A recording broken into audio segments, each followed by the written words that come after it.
عمر تین چیزوں سے بڑھتی ہے. ایک قلت رزق سے، کہ معدہ خالی رکھو. اگر آپ کا معدہ سانس نہیں لے سکتا ہے تو آپ دیر تک نہیں رہیں گے. سب سے پہلا کام قلت رزق ہے. ہمارے استاد مولانا عبدالحنان صاحب دیکھ کے حیران ہو جائیں گے. دسترخوان پر بیٹھتے ہیں تو ایسا لگتے جیسے کہ کوئی دوا کھاتے ہو. سب سے پہلا کام عمر بڑھنے کا وہ قلت رزق ہے، اور یہ ہوتا نہیں ہے. یہ 100 میں ایک نہیں، 1000 میں ایک اس پر عمل کرتا ہے. اور دوسرا، کم کاروبار، کم روزگار، اشغال اور فکریں کم کرنا.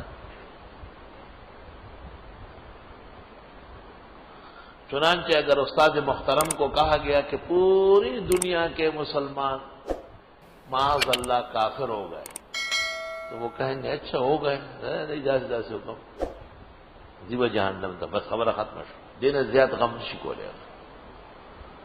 اور اگر ان کو کہیں کہ کل کائنات کے کفار مسلمان ہو گئے، موحد ہو گئے، تو ان کو ضرورت سے زیادہ خوشی نہیں ہوگی. نہ پا غم کے ڈیر اریان دے اور نہ پا خوشحالی ڈیر خوشحالی. دمر اعتدال پا جہان کے ماں پا بندے بشر کے نہ دیکھا دا لگا بدیر سڑی کی جائے اعتدال.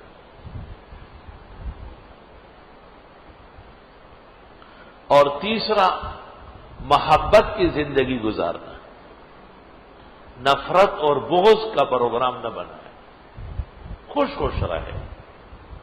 یہ اور تنبیہ بھی کسی کو کرے تو فوری زائل ہو جائے، اس کے ساتھ بیٹھے نہیں. ٹھیک ہے تنبیہ استاذ کا حق ہے، منتظم کی ضرورت ہے، اس کے بغیر وہ ہزاروں آدمیوں کو کیسے رکھ سکتا ہے. لیکن بس تنبیہ کے بعد کر معاملہ سدھر جائے، طبیعت سے بوجھ اترنا چاہیے.